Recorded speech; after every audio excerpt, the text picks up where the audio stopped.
ఇక్కడ స్థానికులు అయితే తీవ్ర ఆగ్రహం అయితే వ్యక్తం చేస్తా ఉన్నారు. ఎందుకంటే గత 30 సంవత్సరాలుగా మేము ఇక్కడ స్థానికంగా ఉన్నాము. మా ఇల్లు మాకే కావాలి, మాకు ఎలాంటి డబల్ బెడ్రూమ్ వద్దు, ఎలాంటి ఇందిరమ్మ ఇల్లు కూడా వద్దు, మా ఇల్లు మాకుంటే చాలని చెప్పేసి కూడా చెప్తా ఉన్నారు. సో మరి మాట్లాడదాం మరి కొంతమందితో.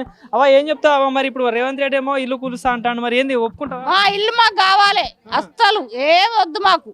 ఆయననేమో ఆస్తి ఇమ్మంటలేము, పైసలు ఇమ్మంటలేము, ఏమి ఇమ్మంటలేము. మా ఆస్తి మాకు ఉంటేనే మా కష్టం మేము చేసుకొని మాది మేము ఉంటాం. నాకు పిల్లలు ఉండ్రు, 4 పిల్లలు, 3 బిడ్డలు, 1 కొడుకు. వాళ్ళ పెళ్లిలు పిల్లలు అన్ని చేయాలి కదా. కన్నప్పుడు విషాద కాకుండా అయింది 60 ఏళ్ళు ఉన్నా, ఇంకేం చేయాలి మరి? ఈయన పంపించబట్టే గిట్లా అది 100 గదాలే ఉంది సార్. ఇల్లు కట్టలే, ఏం కట్టలే, పెళ్లిళ్ళు చేసుడు, పెళ్లిళ్ళకి పెట్టుడు, ఇగో ఇదే సరిపోయింది నెలకు. ఇదంతా మూసి సంబంధించిన ల్యాండ్, దీన్ని ప్రజలు ఆక్రమించుకున్నారు. దీన్ని అంతా ప్రక్షాళన చేస్తానమంటారు సార్. పైసా కూడా పెట్టి కట్టుకున్నాం సార్. మేము ల్యాండ్ పోయి గదానికి ఇంత అని కొనుక్కున్నాం సార్. రూపాయి కూడా డబ్బులు పెట్టి కొనుక్కున్నాం. అన్ని ఉన్నాయి, తెచ్చి చూపిమంటే కూడా చూపిస్తా.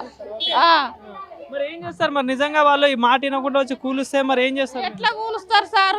ఎట్లా మరి? మా గదే వారం రోజుల నుంచి మాకు నిద్ర పడతలేదు, అన్నం తినబుద్ధి అయితలేదు, చేత కాకుండా అయింది. ఇప్పుడు ఏం చేయాలి సార్? ఇప్పుడు మాకు కొడుకు పెట్టేటట్టున్నాడా? బిడ్డలు పెడతారా?